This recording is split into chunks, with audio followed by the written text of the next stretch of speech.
Next up, we have Elnur Seyidli, the CEO and founder of HalaBooking. Elnur, welcome back. Hello, it's great to be back.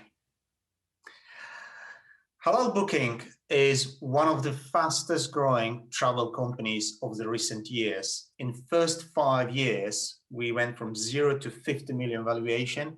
And in the next 5 years, we're targeting to go to 1 billion valuation. We're talking about a market size of 30 billion. And this is just hotels spent by those people who have halal conscious requirements. So these are people who are following halal lifestyle. You can also add another 30 billion of tourism activities to that. We're mainly focused in Europe at the moment, but we will plan to expand to Asia Pacific, Middle East, and North America. The problem for halal conscious customers is that they struggle to search hotels by their complex halal needs. So the only solution is to collect unique halal friendliness data about halal friendliness of the facilities in the hotel, augmented with the standard data, and make those hotels searchable on our website. Roughly speaking, there are 6 high-level categories of halal needs in the hotel, and each category has subcategories and sub-subcategories and multiple tiers and nitty-gritties inside them. So it's a very complex, very painful, very fuzzy problem. You can think of hundreds of thousands of permutations which a particular hotel can have. Just an example, in terms of ladies' privacy, when it comes to leisure facilities, what this is about is it's about whether her hotel has a beach or pool or spa, perhaps bookable privately for ladies or for families, or if it's a mixed gender, is modest swimwear allowed? All those nitty-gritties are very important for people with halal lifestyle, and it impacts their decision which hotel to book. So as a solution, what we do is we have a separate website, which is on the left here, which is a supplier website. It's a website where we collect unique information from the hotels. So we get all the standard information from the APIs automatically, such as Expedia and Hotel Beds. And then we ask hotels to add additional unique data about halal friendliness, and we augment it together. And all this data impacts how a particular hotel appears on our website, which is on the right-hand side here. So for example, let's say a hotel has a pool, and let's say it has a ladies only hours, then it would appear in ladies privacy section on the right-hand side. So it will qualify with that particular filter if ladies only is ticked and it's secluded and so on. Or let's take it's a mixed gender. And if they say if the hotel ticks one of the friendly modest swimwear policies, it will qualify for a filter on the right-hand side called mixed pool modest swimwear is allowed.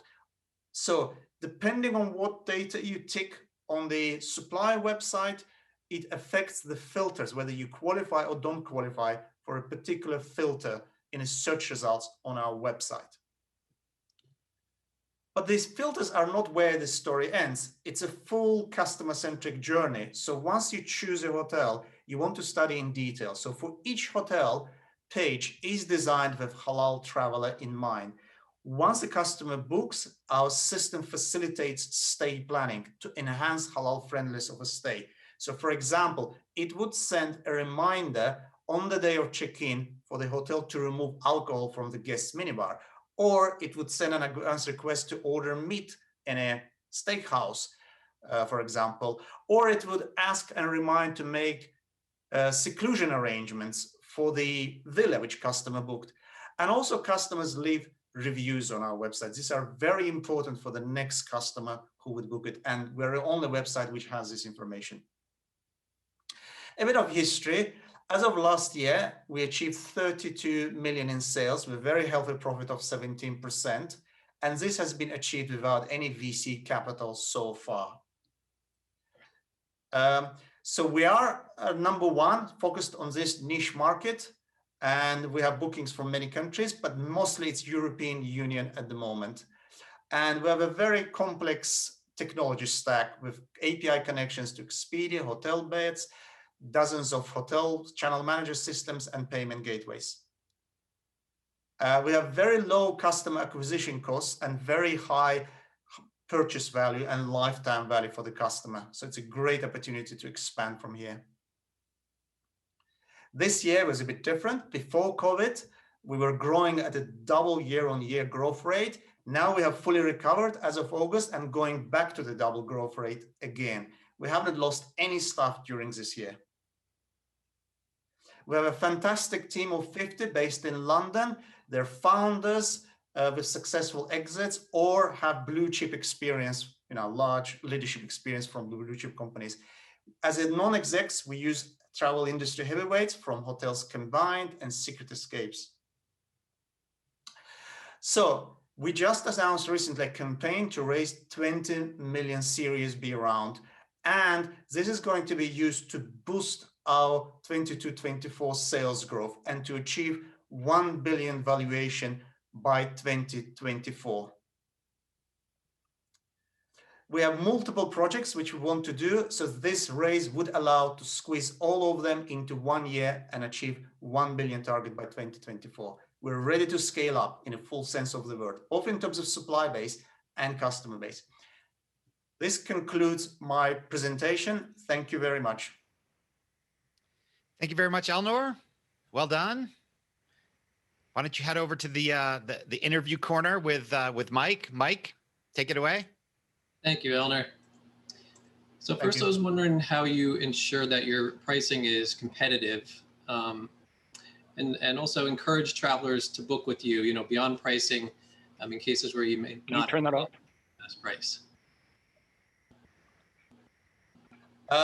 The base price we receive directly from the automated APIs.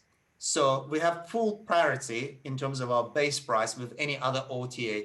But because we're a niche player, we're very successful on getting additional exclusive benefits, such as exclusive discounts for our loyalty club members. We have 3 tiers of loyalty club: Gold, Platinum, and Diamond. So it's relatively easy to get those perks. Other perks we get are privileges, such as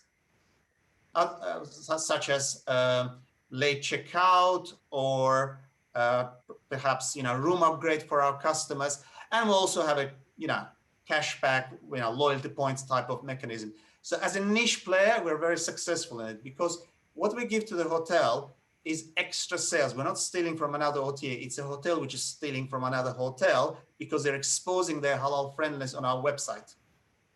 Mm-hmm. Okay, excellent.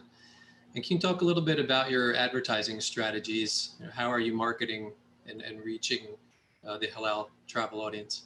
Yeah. The great thing about our niche market, it's a niche, but it's also very large. Got about 5 minutes. So in a niche market, there's a great opportunity to target very precisely. So it brings our cost down. We do mainly 2 things. One is we cooperate with travel brands such as airlines who can target halal customers, for example, because of their halal food settings. We also work with halal brands, for example, a religious prayer app who can target by travel intent. For example, they look at how frequently their IP address change between cities. So this high level of targeting brings our costs down, customer acquisition costs down, and take into account we have a very large basket. Average booking size is $1,500. We have high return rates, which makes the lifetime value very big. So those are 2 main things: travel brands with halal intent and halal brands with travel intent. Okay, great. Are you working directly with properties to verify COVID safety procedures in particular? Absolutely. I mean, as any OTA, we're doing similar things. So every property on our website has a section about COVID, which suppliers provide, and we're displaying that information, of course. And we notice that more information there is about hygiene standards, more it gets booked. Okay. I think that's part of the reason why we had fully recovered in August. Sure, yeah. I was also curious, what destinations have been the most resilient among your customers during the pandemic? As of last year, 90% of our travel was international. This year, 40-50% was domestic. So We are very strong in European markets, so all European destinations were pretty good. Relatively speaking, if you talk about Mediterranean destinations where you need to travel from Northern Europe, I would say Turkey has been strong, Maldives has been strong, Morocco perhaps not so strong. It depends on whatever the COVID situation is. There is a direct relationship there, but generally speaking, we did really well in Turkey and Maldives destinations this year, not so much in Morocco, as an example, and European destinations. Yeah. All right. Thanks very much, Pete. Back to you. Thank you very Great. much. Yep. Thanks very much, Elnur and Mike. Very well done.